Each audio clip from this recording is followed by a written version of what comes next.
ಇನ್ನು ಶಾರ್ಟ್ ಸರ್ಕ್ಯೂಟ್ನಿಂದ ಆಯಿಲ್ ಗೋದಾಮಿನಲ್ಲಿ ಬೆಂಕಿ ಕಾಣಿಸಿಕೊಂಡು ಧಗಧಗನೆ ಹೊತ್ತಿ ಉರಿದು ಕೋಟ್ಯಾಂತರ ರೂಪಾಯಿ ಮೌಲ್ಯದ ಉತ್ಪನ್ನಗಳು ಸುಟ್ಟು ಭಸ್ಮವಾದ ಘಟನೆ ನೆಲಮಂಗಲ ಸಮೀಪದ ಅಡಕಿ ಮಾರನಹಳ್ಳಿ ಗ್ರಾಮದಲ್ಲಿ ನಡೆದಿದೆ.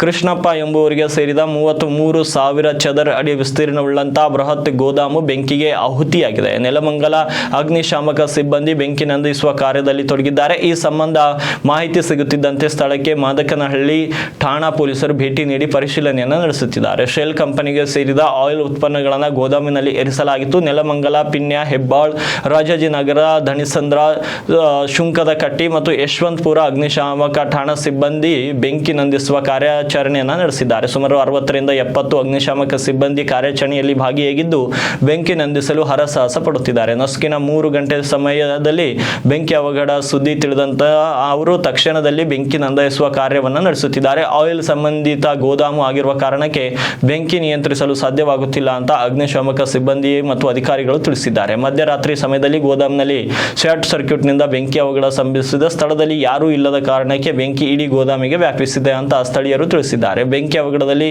ದೃಶ್ಯಗಳು ಸುಮಾರು 10 ಕಿಲೋಮೀಟರ್ ದೂರದಿಂದಲೂ ಕಾಣಿಸುತ್ತಿದ್ದು ದಟ್ಟವಾದ ಹೊಗೆ ಆಕಾಶವನ್ನು ಆವರಿಸಿದೆ. ಇದು ಸ್ಥಳೀಯರ ಆತಂಕಕ್ಕೂ ಕೂಡ ಕಾರಣವಾಗಿದೆ.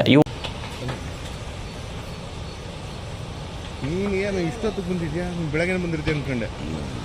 ನೀನು ಬರೋಕ್ಕಿಂತ ಒಂದು 5 ನಿಮಿಷ ಮುಂಚೆ ಬಂದ ಫೋನ್ ಮಾಡೋದು ವಾಕ್ ನೋಡೋದು ಲೇಟ್ ಆಗ್ತದೆ.